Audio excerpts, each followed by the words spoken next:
Good evening.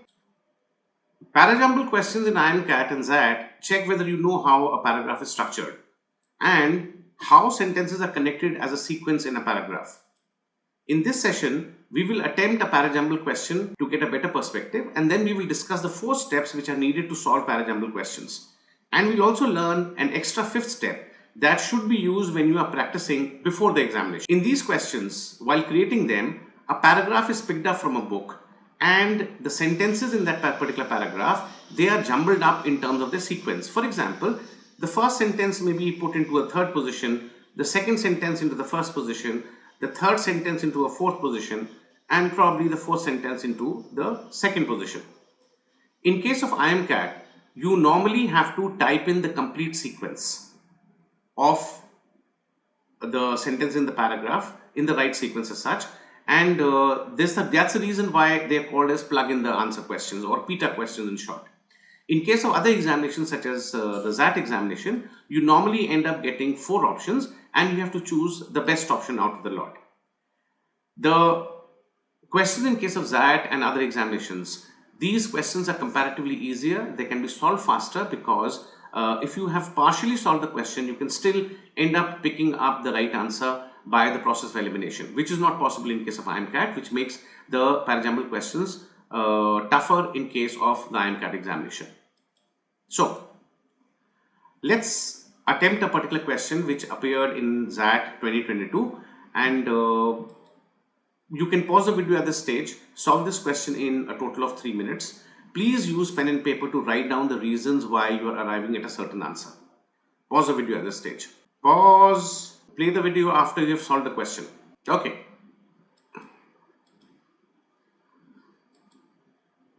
If we look at the 4 steps in which this particular question should be solved in an ideal manner, then the first step is that you read the jumbled sentences to identify a common theme of all of these 4 sentences without trying to find connections. You'll have to control yourself. The second step is you've got to identify something called as a topic sentence. The third step is you have to identify the mandatory pairs in this particular question and the logical sequences of sentences which are possible. There are certain rules which govern this. And lastly, the fourth step is you have to identify whether a lone wolf is present. You need to know what a lone wolf actually is. So let's go into details. And I'll summarize the whole process once again. First step is read the 4 jumbled sentences to identify a common theme of the sentences, but do not try to find out the connections between them. Second step is to identify the topic sentence or the leading sentence or the first sentence of the paragraph. Third step is to identify the mandatory pairs of sentences and any logical sequences that this particular paragraph may have. Last step is to identify whether a lone wolf is present in this particular question or not. So, now we're going into details. The first step is to find a common theme. Theme is that common thing or an issue which has been discussed in these 4, 5, 6 jumbled sentences. Some questions may seem to have 2 themes or they may have 2 sub-themes. Still, you've got to find the common thread or the common theme which binds all of the 4 sentences together. The theme which you find has to be 1 to 5 sentences long. It should not be a complete sentence as such. Now let's come to the second step. The second step is that you have to identify something called as a topic sentence, which is also called as a leading sentence, an introductory sentence, or the first sentence of the paragraph. This topic sentence clearly matches the theme of at least 2 other sentences. The topic sentence of the paragraph always introduces the topic to be discussed in a very general way. So it does 2 things. It introduces the topic and it does it in a very general way. Rest of the sentences of the paragraph are more specific than the topic sentence, and rest of the sentences of the paragraph serve to explain and elaborate the topic sentence or give examples of contradictions to the topic sentence. Third step is to identify mandatory pairs of sentences. So what is a mandatory pair of sentences? Mandatory pair of sentences are a set of 2 sentences which need to be together in the paragraph and in a particular sequence because of a clear objective reason which you need to have. These objective reasons which govern mandatory pair of sentences are a total of 15 of them. You need to know all of them. You need to master all of these 15 types of mandatory pairs of sentences. The fourth step is to identify lone wolves if they are present in certain questions. Lone wolves are sentences that have the same theme but may have a different subtopic or a direction as compared to all the rest of the sentences. Lone wolves can be general or they can be very specific, their orientation, and in case they are very general, then they can be confused with the topic sentence. So you need to master the ability to discern between a topic sentence and a lone wolf. Always remember, lone wolves have to be placed in the end. They would be the last sentence of the paragraph. So now let's solve this particular question. In this particular question, let's take the first step, which is identifying the topic sentence. If you look at this whole set of 5 sentences, then the first step is to identify the theme of this paragraph. When you read all the four, five sentences, then you will realize that the one common thread which binds all of these sentences is that all of these sentences are talking about how the pandemic has caused harm to education of children across many countries. This is the theme of the paragraph. This is the first step. After you've identified the theme of the paragraph, now you need to focus upon the second step, which is identification of the leading sentence or the topic sentence. If you look at this second sentence, then this is the sentence which is actually introducing the theme, and it is doing it in a very general manner. This is our topic sentence or our leading sentence. It introduces the whole topic. It introduces this whole theme that as a new school year gets underway in many countries, the harm caused by months of closure is becoming ever clearer.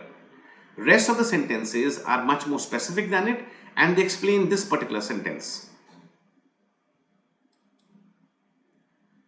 So topic sentence, identifying that is step number 2.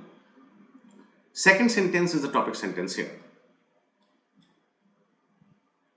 Once we've identified the topic sentence, then comes the next step of identifying the mandatory pairs. So if I read these sentences again and I ignore the second sentence, then I will realize that fourth sentence, it uses the word verse. Now a sentence can use the word verse in a situation where a previous sentence has already talked about something which is very bad. And then verse containing sentence will come after it. So if you look at the rest of the sentences, apart from the second and the fourth one, then you will realize that the first sentence actually talks about a bad situation. In America, primary age pupils are on average 5 months behind where they would usually be in maths and 4 months in reading, according to McKinsey, a consultancy. So this sentence, first one, will come before the fourth sentence. As a result, 1-4 is a mandatory pair. It's a chronology mandatory pair. Once you have found the topic sentence, which is sentence number 2, and the first mandatory pair, which is 1 and 4, then you can also see one more issue. The second sentence, the topic sentence, was talking about countries. Countries is a very general, big group. On the other hand, if you look at the first and the fourth sentence, both of them, they're talking about smaller groups and they're more specific. They're talking about specific countries, America, India, Mexico. And the general to specific mandatory pair rule says that a general sentence has to come before specific sentences. We already know that 1 and 4 have to be together. As a result, now we've identified a logical sequence which is 2, 1, 4. This is the third thing which we found out to solve this particular question. And once you found 2, 1, 4, if it is a ZAT question, then reaching this particular answer, option B, which has this particular sequence uniquely, would become the correct answer which you will choose. But suppose this would have been a IIM-CAT question and you have to solve the whole question, then you need more reasons to place 3 and 5 somewhere. Sentences 3 and 5. So let's look at another issue. The third sentence, it talks about the crisis. And when it talks about the crisis, the crisis, its antecedent is present in the fifth sentence. Fifth sentence explains a crisis, and then that crisis has been talked about in the third sentence. So 5 and 3 form an antecedent mandatory pair, as a result of which you will end up getting 2, 1, 4, 5, 3 as a complete sequence.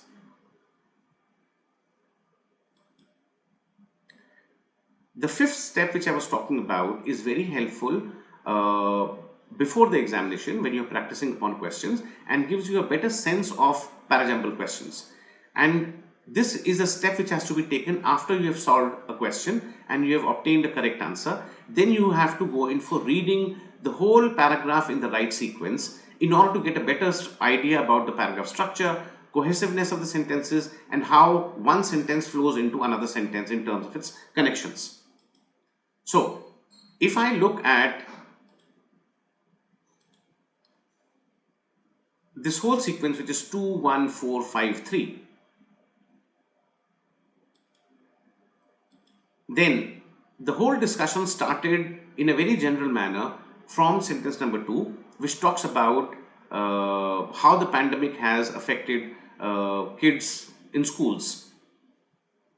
This is followed by more specific sentences which talk about small countries, America, India, Mexico, etc. And we end up getting a general to specific mandatory pair and logical sequence, which is 2, 1, 4.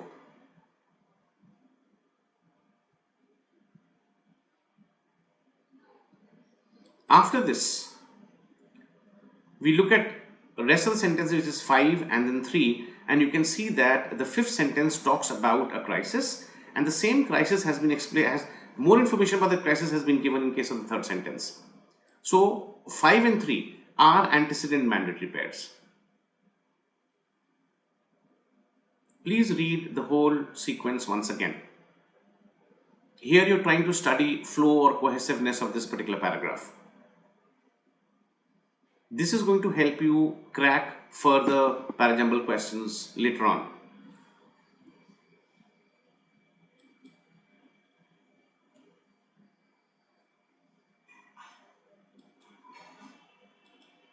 Okay, in the next session, as a follow-up, we are going to learn the next strategy which is used for cracking Parajumble questions, which is mandatory pair of sentences. We've already had a session upon the topic sentence or the leading sentence of paragraphs.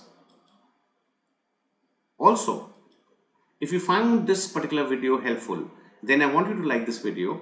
I want you to subscribe to this particular channel also, so that you can get the future videos automatically. And I want clear feedback about whether you found this particular session helpful, what can I do to improve the session, what did you like about the session, and I'm going to do more of whatever you like. Plus, try sharing this particular video with your friends who are also preparing for IIM-CAT and other MBA entrance examinations in the country. That's all for now. Bye.